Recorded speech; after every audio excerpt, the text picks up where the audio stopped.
Welcome to the Know, I'm Meg Turney. Here's what's going on in the world of video games, also tech. Whoops, someone created a patch that will now allow Oculus Rift exclusives to run on the HTC Vive. Oh yeah. The patch called Libre VR appeared on GitHub this week and creates a layer of compatibility between the two headsets. Now previously, any Vive exclusive could be played on the Rift, but it wasn't the other way around. It's like squares and rectangles. But given Oculus's attitude about proprietary games, it was only a matter of time before some enterprising gamer out there made Oculus exclusives not so exclusive anymore. Back in December, Oculus founder Palmer Luckey said, "If customers buy a game from us, I don't care if they mod it to run on whatever they want. Challenge accepted, Mr. Luckey, and challenge met." The only two games that work for the patch, which is still in alpha by the way, are Lucky's Tale and Oculus Dream Deck, and must be applied to each game individually. But in no time, I'm sure we'll see more. Now, if only could someone make a patch that would help people actually get their headsets and also make them not make you so nauseous. That would be great. Speaking of video game patch oopsies, The Division's latest patch is causing Xbox One players a bit of a problem. 1.1 patch added this week introduced loot trading, the game's very first raid, new gear sets, and a bug that wipes characters. That's a feature, kids.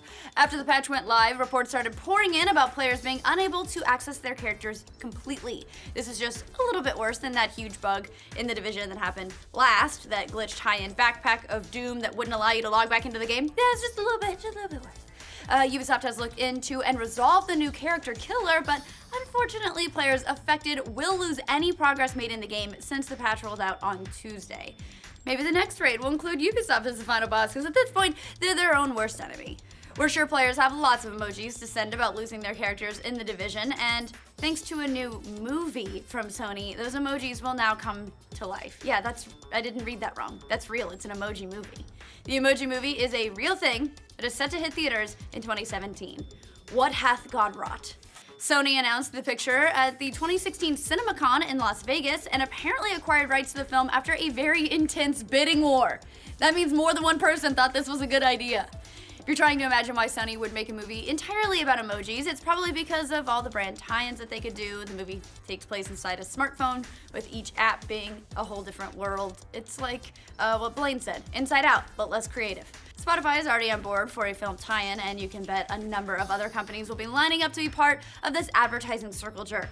The synopsis, according to Sony, reads, "Inside your phone, there's a secret world, and we enter through the text app where we discover Emoji Valley." Good God, who cares? All right, moving on. I'm sorry, I've had my coffee, but I still don't give a shit about this crappy movie. We've seen Batman vs. Superman throw down on the silver screen, speaking of shitty movies, but could we soon be seeing Batman vs. Spider-Man? Variety is reporting that the Marvel and Sony Spider-Man reboot is eyeing former Batman Michael Keaton to play the villain of the upcoming film. As for who he'd be playing, Spider-Man has sort of tapped out all its major villains over the last 15 years of stops and starts and stops again, but rumors have surfaced earlier this week that Vulture would be making an appearance in the movie. So, if it does turn out that Michael Keaton is Vulture, that means Birdman is now Marvel canon, guys. The upcoming Spider-Man relaunch also made headlines this week with the reveal of its official title, Spider-Man Homecoming. Because he's coming back to Marvel. Homecoming means something different here in Texas. The film will reportedly focus on a very young Peter Parker, and the Homecoming title does double duty to reinforce, the whole high school thing. Again, in Texas, that means ridiculous. We'll put up a picture.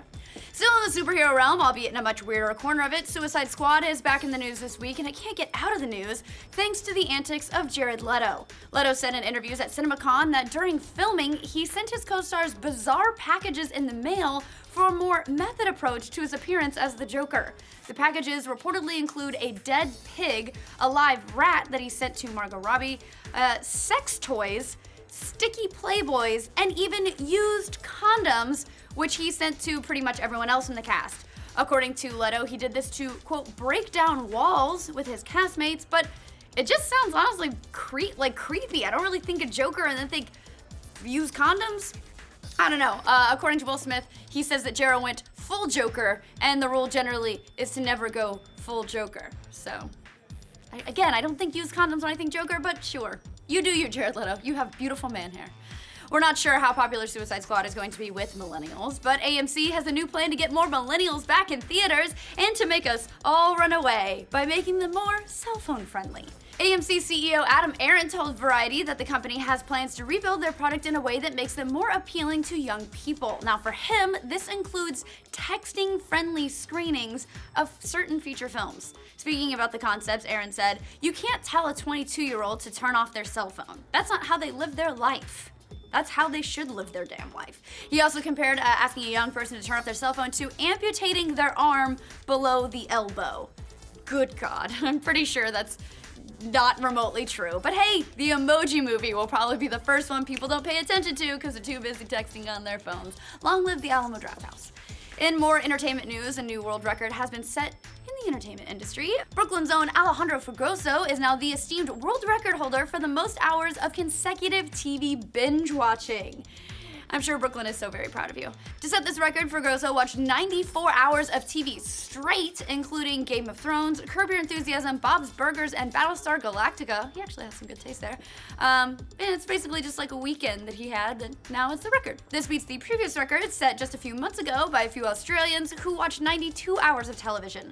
Fragoso attributes his Mediterranean diet as part of his victory, although it might have helped that he had a physician on hand to monitor his health because, you know, sleep is good for you and not sleep is bad for you. Also, the whole thing was apparently sponsored by Cyberlink to promote the Power DVD 16 player. So, good God, the Emoji Movie, world records, is there nothing corporations don't own nowadays? Speaking of stopping at nothing, new reports about the FBI's attempts to get into the San Bernardino shooter's iPhone continue to get weirder and weirder. Now, sources close to the investigation are saying that the FBI paid professional hackers to get into the phone for them.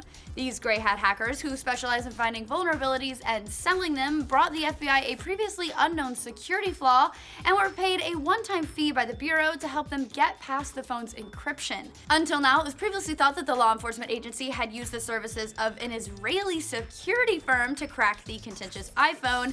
So now there's just that whole matter of whether or not the FBI is going to share the unknown security flaw with Apple. But according to FBI Director James Comey, that'd mean they're going to fix it, and then we're back where we started from. So, if that's not something that an evil villain would say in a movie, I don't know what is. In more hopeful news, a paralyzed man was able to play video games for the first time in 6 years thanks to a new type of brain implant. The chip placed in the left side of the brain reroutes movement signals through a computer, which then translates them to a sleeve around the right arm.